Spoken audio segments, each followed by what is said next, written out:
ont une manière de veiller sur leur environnement qui tient lieu d'exemple. Nous vous emmenons au Botswana, en Afrique, où une grotte à ciel ouvert abrite d'étonnantes peintures préhistoriques. Ultime témoignage de la vie d'avant pour des habitants en osmose avec la nature. Michel Izard et David Salmon. Dans la douceur d'un soir d'été au Botswana, sur les routes de poudre, quand le ciel se met à brûler à petit feu, on pourra commencer à les imaginer. Coups de corne qui percent les nuages, traits de peinture qui traversent le temps. Les animaux de ce pays ont une double vie, dans la savane et sur la pierre. Koudous, rhinocéros, éléphants, girafes, nous partirons sur leurs traces pour chercher la lumière d'une ancienne culture. Celle du peuple San, le peuple du bush, plus connu peut-être sous le nom de Bushmen. Les premiers hommes d'Afrique australe. Ce matin, au village de Basrawa, nous avons un rendez-vous. Hello. How are you? Fine, you? You're fine. Yeah, good. Yes. Kuntae, celui qui connaît le mieux Tsodilo. Cette montagne sacrée qui émerge comme une pyramide d'un paysage tout plat. Il nous guidera avec son neveu Bo. À elle seule, la falaise de granit avec ses formes, ses failles et ses couleurs vaudrait le déplacement. Mais elle a quelque chose de plus.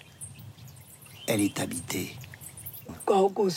Ici, on faisait des cérémonies pour soigner et remercier les esprits. Des scènes de chasse tatouées sur la peau de la montagne. Certaines de ces œuvres sont estimées à 4000 ans. D'autres, peut-être plus vieilles, se sont effacées. Le site est occupé depuis 100 000 ans. Ces peintures sont le lien avec notre passé. Elles racontent l'histoire des San. Mon père me les a transmises et je vais les transmettre à mon tour. À côté des peintures, les Bushmen préservent un autre patrimoine, leur langue, une des plus étranges et des plus anciennes parlées sur la planète. La langue des clics. Les clics, c'est de la musique? C'est les plus communs. Si je dis... c'est photographe. Wow. Je suis le photographe.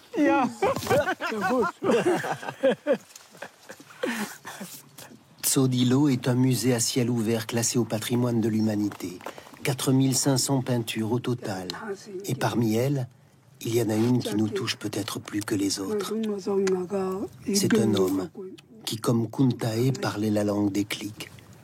Un chasseur qui se camoufle sous un grand chapeau pour ressembler à un buffle et tromper le gibier dans le bush. Un homme devant lequel on se regarde, comme dans un miroir. C'est l'homme qui s'est levé et qui marche, l'homme qui éprouve le besoin de laisser sa marque et de créer. Les peintures servaient à l'éducation des jeunes pour reconnaître les animaux. Là, un éléphant qui enroule sa trompe pour boire, comme ceux que l'on peut voir aujourd'hui dans la région toute proche du delta de l'Okavango. Ici, un éléphant réel est venu devant la peinture, comme s'il voulait rendre visite à son ancêtre. Et il a cassé l'arbre sur son passage. Curieusement, un autre effet de miroir se produit sur le baobab qui a poussé au pied de la falaise peinte. L'écorce se confond avec la pierre, elle ressemble à la peau d'un éléphant et le tronc à la patte du pachyderme. Comme les chasseurs de la préhistoire, de Lascaux ou de la grotte Chauvet, les San se livraient à des cérémonies rituelles, invoquant les esprits dans la pénombre des cavernes. Aujourd'hui, des groupes viennent prier et chanter dans ces lieux.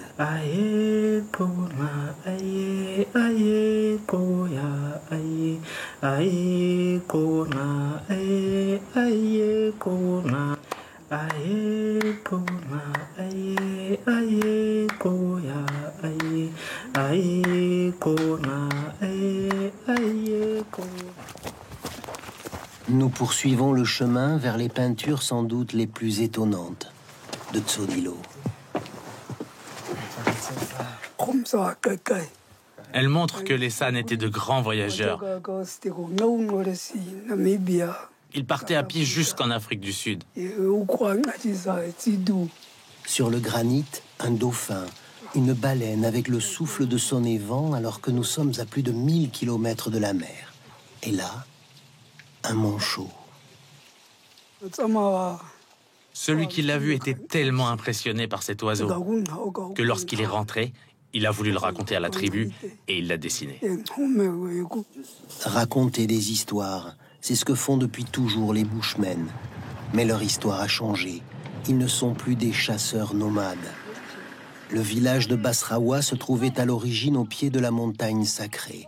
Il a été déplacé à 6 km pour préserver le site et l'ouvrir aux visites. Les habitants sont un peu à l'écart mais parviennent à tirer des revenus du tourisme en vendant leur artisanat. Une façon de s'adapter, tant bien que mal. Et dans ce lieu peuplé par les esprits, le relief prend le relais en sculptant, là, sur la roche couleur fauve, une tête de lion qui semble prêt à bondir sur sa proie.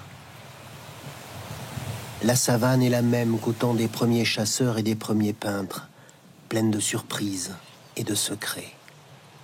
Les arbres rares, les herbes et les broussailles se plaisent à brouiller les pistes.